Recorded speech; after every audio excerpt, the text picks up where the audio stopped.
With so many fire starters on the market today, you might ask yourself the question, should I carry this, or maybe even all of these?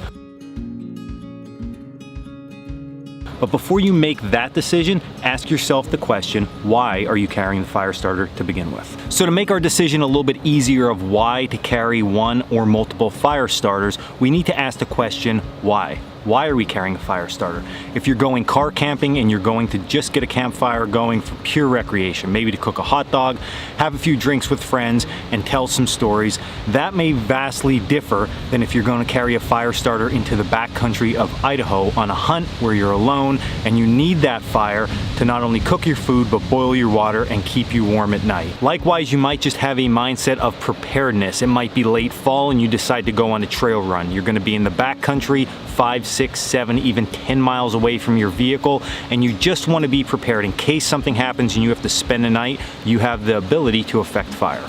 Once you have identified why you are carrying a fire starter to begin with, it's then important to have an honest conversation with yourself of how skilled you are. What is your skill level? Because in all honesty, fire starters do require some skill set. Now that we got those two questions out of the way, we can actually look at fire starters, and this is the fun stuff. We can look at all the different fire starters available, try them, test them, and see what works best for us. So let's take a look at a few different of my favorite. But before we actually look at fire starters, let's break them down into two main categories. Number one, we have fire starters that create heat, and the second category are fire starters that affect open flame. Now that might sound somewhat confusing to many people, but let me explain. If we have something like a lighter or a match, we have an immediate fire. We have an actual mini little fire we're holding in our hands. Our goal then is to shepherd that into something more, to create from that little fire something a little bit bigger and a little bit bigger and a little bit bigger until we have a nice sustainable fire. A heat source, on the other hand, like a ferrocerium rod, requires us to understand a triangle of fire at a deeper level. So throwing hot sparks into different materials will then affect flame. So why would we ever want to carry something like a ferrocerium rod, aka a heat source, over something like an open flame? Well, it comes down to reliability. A ferrocerium rod is going to work in freezing temperatures, in rain, and is almost never going to wear out. You can strike that thousands of times before it's actually worn out. A lighter or a match, on the other hand, has a lifespan. A lighter can only be lit so many times before it runs out of fluid, and a match can only burn so long before there's nothing left of it. So as your skill level increases and you understand a triangle of fire more, you understand materials more, using a ferrocerium rod becomes the choice of many top survivalists in this country. As a side note though, don't ever think that because you started a fire with a match or a lighter that you're not doing it right. As long as you have a fire at the end of the process, that's all that really matters. Now, let's take a look at some fire starters. This is a ferrocerium rod. A ferrocerium rod is used when it is struck with a sharp edge. It throws a very intense spark off of the rod. This spark can then be placed into a variety of different natural materials or tinders that we carry along with us to affect flame. A ferrocerium rod is very lightweight and compact and fits just about anywhere in any pack. A ferrocerium rod is great for adverse weather conditions as it will never freeze and you're never going to wear this thing out. With all the positives of a ferrocerium rod though come a few negatives. Number one, you need something to strike this with, so carrying a small striker or a knife with a sharp spine to strike this is very important. Also, you need to understand materials around you. So it's important in the environment that you know how to pick natural tinder sources that you can strike those hot sparks into in order to affect flame. Matches. Matches are definitely an important fire starting device. They're important because they give you immediate flame, they're easily packable, and everyone can use them.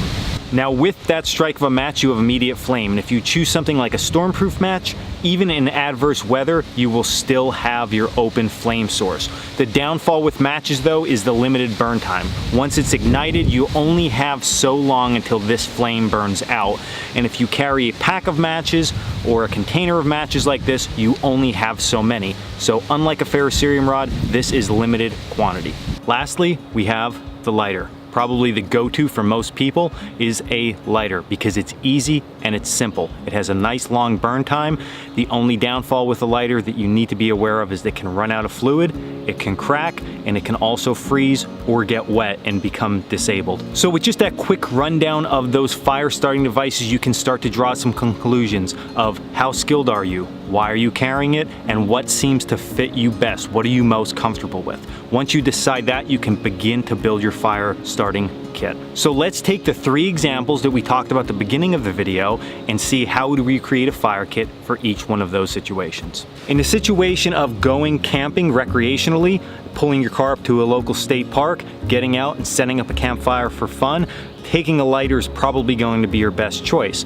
Because it's simple, it's easy, you can keep it dry, you can keep it in your car, and you don't have to worry about it. You can carry multiples of them, and they're going to work every time. You don't have to fuss at all with your fire. On the other hand, we take in consideration the person who's going on a backcountry hunt in Utah, and maybe it's the wintertime, maybe it's gonna be cold, maybe it's snowing, so that person might want multiple pieces of fire starting equipment.